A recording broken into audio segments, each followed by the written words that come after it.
Hello मेरे प्यारे दोस्तों, मेरा नाम है उमंग विश्वकर्मा। आज मैं आपको इस प्यारे से वीडियो में बताऊंगा रेखीय आवर्धन क्या होता है। ठीक है, रेखीय आवर्धन के बारे में हर एक चीज़ बताऊंगा। जो यह आवर्धन वाला टॉपिक है, यह हमारा यूपी बोर्ड क्लास 10th में साइंस का जो फिजिक्स का एक चैप्टर है जिसका नाम है प्रकाश का परावर्तन और अपवर्तन, उस चैप्टर से इस टॉपिक को लिया गया है। ठीक है, बहुत ही इंपॉर्टेंट टॉपिक है। उस टॉपिक का नाम क्या है देखो, तो रेखीय आवर्धन। ठीक, रेखीय आवर्धन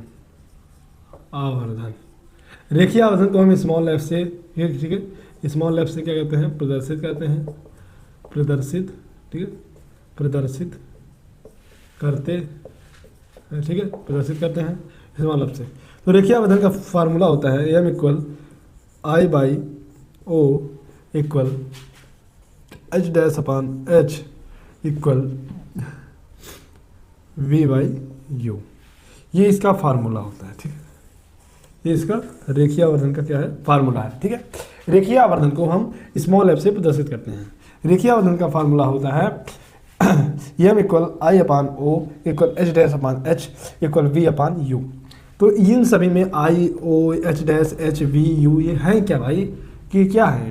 तो जो हमारा यम है ये हमारा क्या है, रेखीय आवर्धन है। क्या है, रेखीय आवर्धन है। रेखीय आवर्धन है, कहीं पर रेखीय आवर्धन देगा तो वो समझ आना यम का मान है।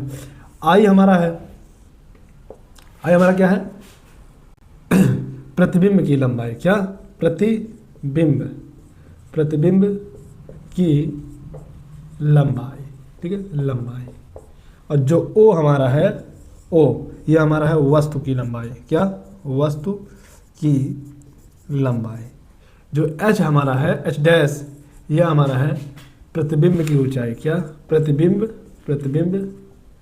की ऊंचाई। और जो h हमारा है, यह हमारा है वस्तु की ऊंचाई। क्या, वस्तु की ऊंचाई।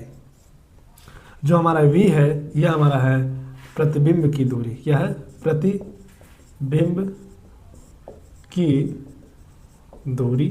और जो हमारा u है, यह हमारा है वस्तु की दूरी।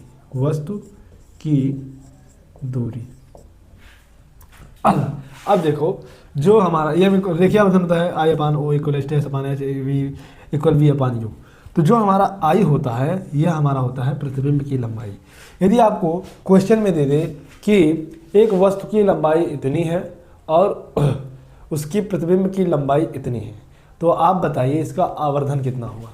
तो जब लंबाई से रिलेटेड क्वेश्चन आपको दिया जाए तो आप लगाएंगे m equal I by O, यानी कि रेखीय आवर्धन बराबर एच ओ, प्रतिबिंब की लंबाई प्लस वस्तु की लंबाई। ठीक है, जब आपको लंबाई से संबंधित कोई क्वेश्चन आपको दे करने के लिए न्यूमेरिकल, तो आप m equal I by O लगाएंगे। ठीक है, जो हमको देगा वस्तु की लंबाई, हमारा वस्तु की लंबाई क्या होता है, हमारा ओ वस्तु की लंबाई है, आज हमारा प्रतिबिंब की लंबाई है। जब हमको प्रतिबिंब की लंबाई वस्तु की लंबाई देगा तो वहाँ पर हमको आई और ओ का मान मिल जाएगा, यम का निकालना होगा।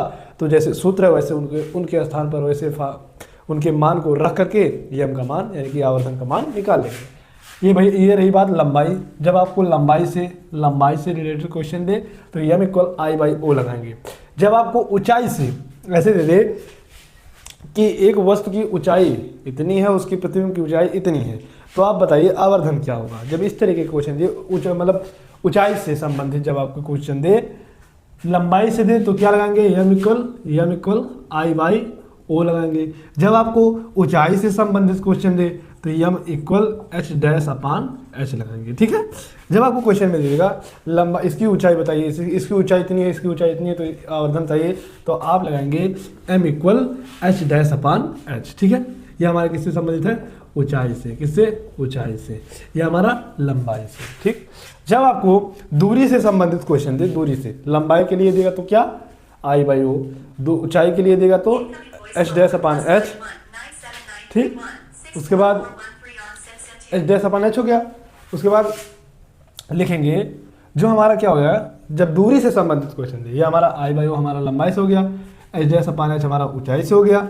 जब आपको दूरी से संबंधित क्वेश्चन दे, दूरी से संबंधित कि भाई एक वस्तु है उसकी दर्पण से या लेंस से इतनी दूरी पर रखा है, तो उसका प्रतिबिंब भी इतना दूरी पर बना है, तो बताइए उसका आवर्धन क्या होगा। जब इस तरीके से क्वेश्चन दे तो हमारा m इक्वल लग जाएगा सूत्र m इक्वल, ठीक है, m equal v upon u।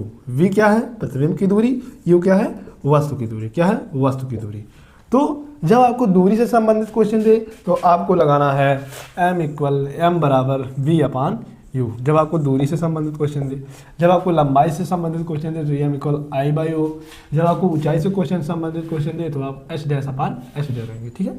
आवर्धन देखो, आवर्धन यदि एक मतलब a+1 है तो वस्तु का आकार प्रतिबिंब के आकार के बराबर होगा। अगर 1 से ज़्यादा है, 2 है, 3 है, तो जो वस्तु का आकार होगा, मतलब जो प्रतिबिंब का आकार होगा वह वस्तु के आकार से बड़ा होगा। अगर -2 -3 है, 1 से कम है, ठीक है, तो हमारा जो प्रतिबिंब होगा वह वस्तु से छोटा होगा। यदि आवर्धन का मान ऋणात्मक आता है तो प्रतिबिंब वस्तु से छोटा होगा। यदि आवर्धन का मान धनात्मक ज़्यादा आता है, ठीक है, 1 से ज़्यादा आता है, तो समझ जाना कि प्रतिबिंब वस्तु से बड़ा है, ठीक है। जिसका आवर्धन ये इक्वल, जिसका आवर्धन +1 होगा उसका प्रतिबिंब वस्तु के बराबर होगा, ठीक है। ये समझ में आ गया, तो आपको रेखीय आवर्धन समझ में आया होगा। आवर्धन क्या होता है, तो आवर्धन को हम स्मॉल f से प्रदर्शित करते हैं। आवर्धन का फार्मूला होता है I by O h dash upon h v upon u, ठीक है। ये तो हमारा लेंस वाला आवर्धन है, किसके लिए, ये हमारा लेंस के लिए, ये लेंस के लिए है। जब दर्पण से आए तो यहाँ पर क्या होता है, माइनस हो जाता है, ठीक है। और सब ऐसे ही रहता है, केवल यहाँ पर माइनस लग जाएगा। जब यहाँ पर माइनस लग जाएगा तो ये हमारा दर्पण के लिए हो जाएगा, और जब माइनस हट जाएगा तो हमारा लेंस के लिए हो जाएगा, ठीक है। ये रही बात। तो आई होप आपको आवर्धन समझ में आया होगा, ठीक है। अगर जो समझ में आया तो वीडियो को लाइक कीजिएगा, चैनल पर नए चैनल को सब्सक्राइब कीजिएगा, अगर अपने दोस्तों के साथ शेयर भी कीजिए। अगर समझ में आया है तो भाई सपोर्ट भी करना बहुत ही ज़रूरी है, क्योंकि देखो बिना एक दूसरे के सपोर्ट के कोई दूसरा बंदा आगे नहीं बढ़ सकता है, ठीक है। तो आई रिक्वेस्ट यू कि आप हमारा सपोर्ट कीजिए, हम आपका सपोर्ट भी करेंगे, ठीक है।